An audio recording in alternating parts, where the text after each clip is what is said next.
ఒక స్త్రీ తప్పు చేసిందంటే ఆ తప్పు భర్తదే. భర్త బతికుండి ఏమి లాభం? స్త్రీని తప్పు చేసే పరిస్థితులు తేవద్దు.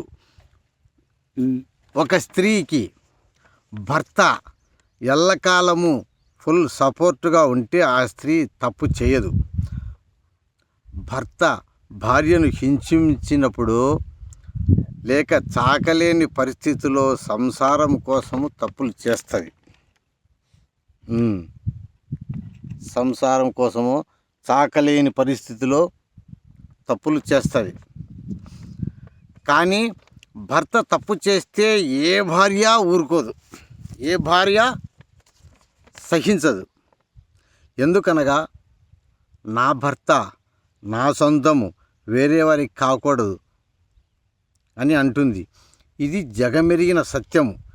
నేను చూసినది సత్యము, అనుభవించినది నిజము. ఒక స్త్రీ ఎప్పుడైనా భర్త హింసించినప్పుడు భర్త బాధలు తట్టుకోలేక భర్త రివెంజ్ కోసము తప్పు చేస్తుంది. కానీ భార్యను అలా తప్పు చేసే పరిస్థితికి భర్తలు తేకూడదు. మనము ఎక్కువ భార్యలను హింసించి బాధపెట్టి భయపెట్టి భయభ్రాంతులను చేస్తే ఆ టైంలో ఆ స్త్రీ భర్తను కాక వేరే పురుషుని ఆశించింది అంటే వాళ్ళ మీద మోజుబడి కాదు, ఏదో బాగుండాడని మోజుబడి కాదు. తన అవసరాల కోసం, తన ఆర్థిక సహాయం కోసము, లేక ఏదైనా అవసరానికి,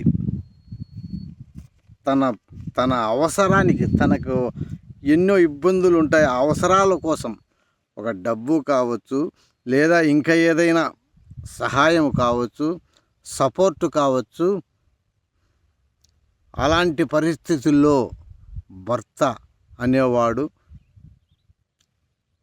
ఒక మందు తాగి భార్యని హింసించడమా, లేక ఇంకా ఏదైనా దౌర్జన్యంతో ఏదైనా చేయడంలా, అలాంటి పరిస్థితిలో వేరే పురుషుని స్త్రీ ఆశ్రయిస్తుంది. కానీ భర్త మీద ప్రేమ లేక కాదు, వేరే పురుషుని మీద ఆశించి కాదు, తన ఇబ్బందుల వల్ల భార్య తప్పు చేస్తుంది. అలా భార్య తప్పు చేసే పరిస్థితులు మనము తెస్తే భర్తలం అనేది, మగవాళ్ళం అనేది, పురుషులు అనేది తప్పు చేస్తే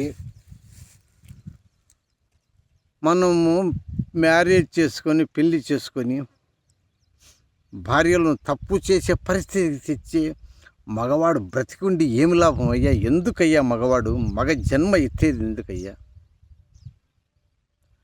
ఎన్ని కోట్లున్నా, ఎన్ని లక్షలున్నా, ఎంత ఆస్తున్నా, ఎన్ని కోట్లున్నా ఎందుకయ్యా? నీ విలువ 10 మందిలో విలువ ఇలా భార్య ఇట్లా చేస్తే భర్త విలువ ఎక్కడ పోతుంది?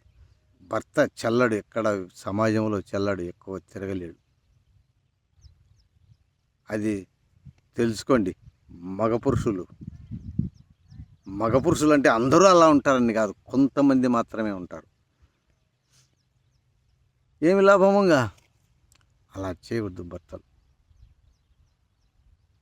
ఓకే, థ్యాంక్స్, ఉంటాను మరి.